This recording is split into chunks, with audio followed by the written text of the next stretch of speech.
Alright gentlemen, last week we did talk about cheesecake, which is a fantastic dessert. I believe God sent it to us. Before I get into the video, I just want to drop the knowledge bomb that crab cakes are disgusting. Don't ever eat one of them things. This microphone is just bugging me, so magic trick, you like that? Now in this video we're going to be talking about practical plate carrier setup. Now there are a lot of ways you can set a plate carrier up. I've chosen to set this one up in the way that I have because this is what works for me. A lot of people try to copy real life special operators, whether they be Green Berets, Marine Special Forces, which is Force Reconnaissance, Air Force Pararescue, Navy SEALs, whoever, doesn't matter. They all set up their equipment to work for them. My opinion is to set up your equipment in a way that works for you. That's what I've done. And in this video I want to kind of go over how I've set it up and hopefully give you some pointers in the right direction and kind of give you a little bit of knowledge, a little bit of insight into what you might want to consider when setting up your very own plate carrier. Now the first point I would like to start out with is the plate carrier itself, because that is kind of the foundation that you're going to be building off of. The one that I chose is the Condor Vanquish model of plate carrier. Now a lot of people are on the fence about Condor, whether it's good or bad. I've had this one for about a year and a half and I have not gone easy on it. And my personal take on it is that I'm pretty happy with the performance that I got out of it. This particular plate carrier is unique in my own opinion because it comes pretty bare bones. It doesn't even include a cummerbund actually. And about $55 for that is what you're going to pay. A little more, a little less depending on where you get it. From there you can add a cummerbund or you can leave it the way it comes, which is just basically a 1.5 inch belt on either side to secure the front and the back to your torso.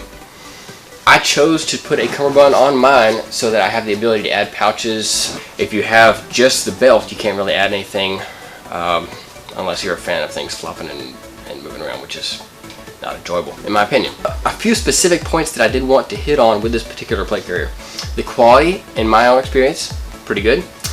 Any plate carrier you get is going to have, well, it's going to be hot. That's just how it is. You're trapping all the heat close to your body, and it doesn't matter if it's 20 degrees outside or 100 degrees outside. It's not going to take very long for you to just start getting sweaty. That's just how it is. Obviously, if you're in 100 degree weather, that's going to be a little bit quicker, or a lot quicker than if you're in 20 degree weather. But the point remains the same. You are trapping all of the heat in, and you are going to get sweaty. Something to consider. This particular plate carrier, once again, does have, I would say, a reasonable amount of padding. It's, in my own experience, fairly comfortable. At the end of the day, you're strapping weight to your body, which is never going to be truly comfortable. But as far as that goes, I'm happy with the comfort level of this particular system. Like I mentioned, the price is going to be very reasonable. You can get into it for a little over 50 bucks. And then if you go with a very basic setup, you can have mag pouches and everything for around 75. Or if you want to go a little bit more in depth like I do with an actual backpack and a lot of Gucci gear, as they say, you might be looking at closer to $200 depending again on brand, configuration, pouch number, stuff like that.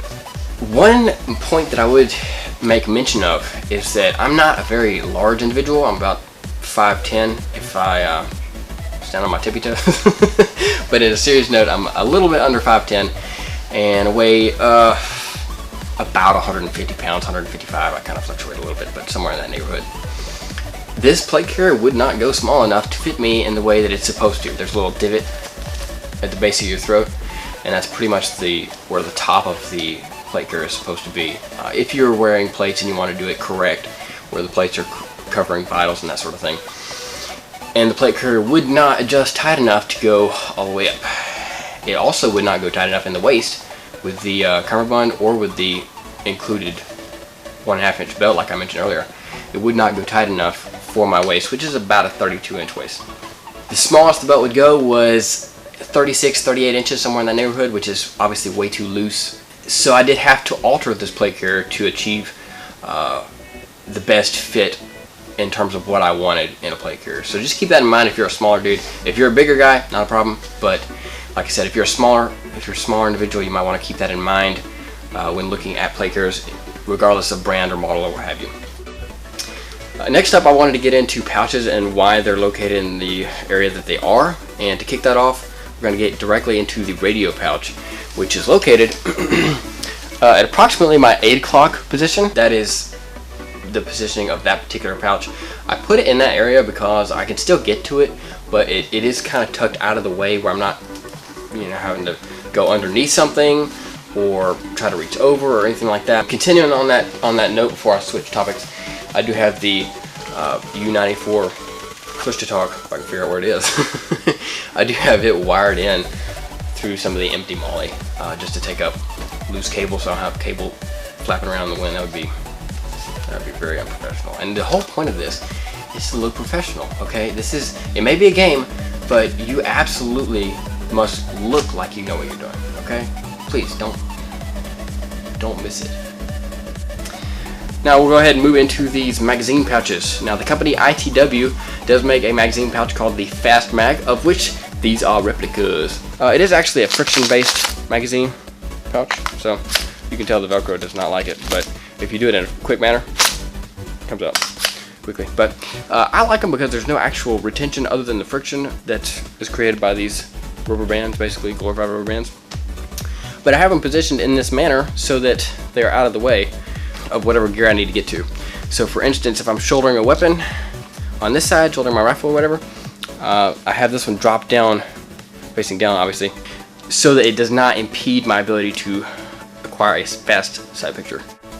Now my backpack is what's referred to as the flat pack, and I believe that's made by Haley Strategic Partners. I chose that particular backpack because it can be expanded or shrunken, I guess, depending on what your needs are for any given particular, you know, operation.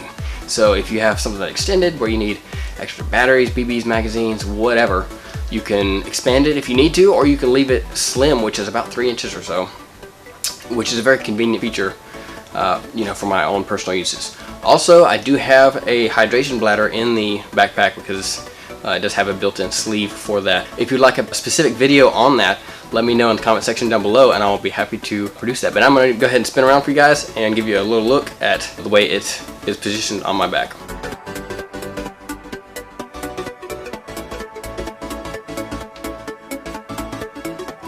Ta-da! I have a lovely back, as you just observed. Ladies and gentlemen, thank you so much for watching this video. Please don't forget to like it, share it with all your friends, not just some of them, all. Subscribe for more content like this all the time, y'all. And additionally, if you have any thoughts, comments, critiques, or ideas for future content, go ahead and drop them in the comment section. I like to hear what you guys would like to see and what kind of content you would be interested in. Until then, I will catch y'all next time. Out of here!